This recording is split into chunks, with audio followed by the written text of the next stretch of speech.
Alemania irá a las urnas el próximo 23 de febrero, según pactó este martes el canciller federal Olaf Scholz junto a los líderes de la oposición. El acuerdo pone fin a días de disputas sobre la fecha electoral. La crisis se desató, recordemos, el miércoles pasado, cuando el canciller, el socialdemócrata Olaf Scholz, destituyó a su ministro de Finanzas, el líder liberal Christian Lindner, y se rompió de esa manera la coalición gubernamental 11 meses antes del fin de la legislatura. Inicialmente Scholz había propuesto celebrar el voto de confianza en enero, seguido de elecciones en marzo, pero cediendo ante la presión política ha aceptado celebrar el voto de confianza en diciembre y las elecciones en febrero.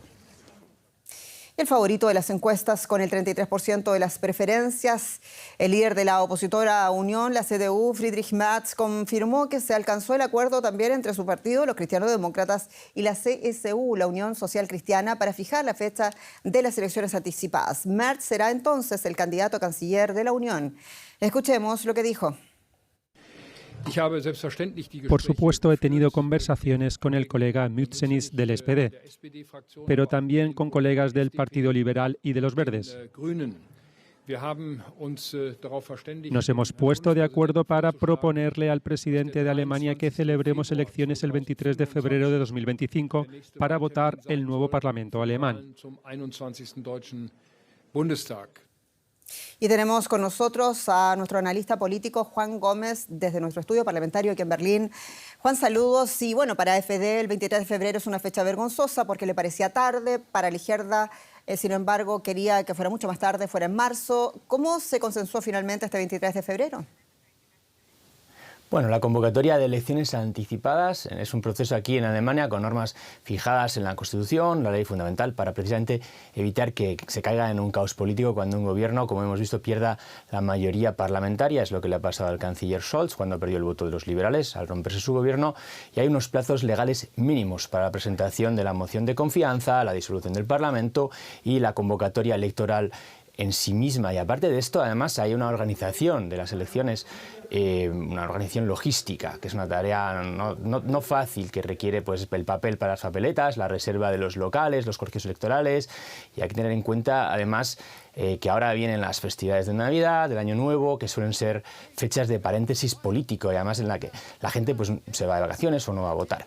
La propia agencia federal que organiza las elecciones federales había alertado estos días de posibles problemas que plantearía la convocatoria demasiado apresurada de los comicios, y pese a esto hay que recordar que la anticipación de elecciones tampoco, después de una crisis como la que ha habido ahora en el gobierno, tampoco es una cuestión que no se haya visto nunca en Alemania. La última vez que sucedió fue en 2005, cuando ganó Angela Merkel las elecciones y comenzó un periodo de estabilidad política que duró hasta 2021. Y ahora se trataba de llegar a un acuerdo, y tanto para los partidos del gobierno como para la oposición democristiana, como acabamos de ver, el 23 de febrero pues supone un compromiso aceptable dadas estas circunstancias y un alivio, se puede decir, después de una semana de bastante confusión. Y Juan, ¿cómo seguirá entonces el gobierno de Scholz hasta el próximo 23 de febrero y cómo se garantiza también la gobernabilidad de Alemania en este periodo? Pues el líder de la oposición, democristiana, Friedrich Merz, ha dicho que su partido no va a hablar con el gobierno hasta que se vote la moción de confianza, que será probablemente el 16 de diciembre, pero no ha descartado, cuando ha dicho esto, que se pueda hablar después. El canciller Scholz ha dejado claro que él sí que quiere sacar adelante proyectos legales en lo que le queda de mandato y gobernará en minoría, pero esto no quiere decir que no pueda llegar a acuerdos con sus anteriores socios de gobierno o con la oposición, como hemos dicho, para aprobar los proyectos de ley que tenían ya pactados o que tenía preparados.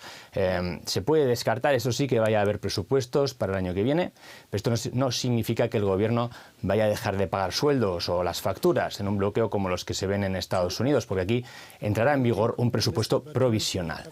Hay otros proyectos que sí que podrían salir adelante con el apoyo de la oposición, por ejemplo, la reforma del Tribunal Constitucional o las leyes de asilo, así que no parece que estemos ante un periodo de calma chicha total, sino al contrario, de gran actividad política en busca de acuerdos y en paralelo de campaña electoral. Muchas gracias, Juan Gómez. Mucha crisis y muchos más desencuentros. Vamos a continuación a ver un cronograma de la legislatura alemana que no va a llegar, sabemos, a cumplir esos 4 años de gobierno. La coalición Semáforo, encabezada por los socialdemócratas de Olaf Scholz y apoyada por un gobierno tripartito por verdes y liberales, ha tenido poco recorrido y muchas turbulencias. Después de 3 años de agitado gobierno, Alemania se encamina hacia nuevas elecciones. La coalición tripartita formada en 2021 se vino abajo este 6 de noviembre cuando el canciller Olaf Scholz despidió al ministro de Finanzas Christian Lindner del liberal FDP, quien se negó a aprobar una nueva deuda para financiar el presupuesto. No hay ninguna confianza para seguir cooperando, así no es posible un trabajo serio de gobierno. Por el momento, Alemania tiene un gobierno en minoría. Scholz y sus socialdemócratas gobiernan con el partido Los Verdes, liderado por Robert Habeck, pero necesitarán los votos de la oposición para aprobar cualquier otra ley. Las tareas no serán más fáciles, ni en el presente ni en el futuro previsible, y serán más difíciles para Alemania en particular. El siguiente paso requiere un voto de confianza en el Parlamento. El 18 de diciembre los diputados votarán si siguen apoyando a Scholz como canciller, votación que se espera que pierda Scholz. El canciller quería retrasar el proceso hasta principios del próximo año, argumentando que aún queda mucho trabajo por hacer. Pero el líder de la oposición cristiano-demócrata, Friedrich Merz, ha exigido elecciones lo antes posible. Su partido lidera las encuestas. El canciller debe ahora cumplir con esta responsabilidad y es su tarea garantizar que podamos tener pronto un nuevo gobierno federal. De modo que se celebrarán elecciones mucho antes de lo previsto, que sería en septiembre de 2025. Hoy hemos sabido que la votación se celebrará ya el 23 de febrero, tras un acuerdo entre el gobernante SPD y los conservadores de la oposición, que lideran las encuestas. Mientras tanto, Olaf Scholz seguirá siendo canciller. Los votantes decidirán si sigue o si deja paso a Merz.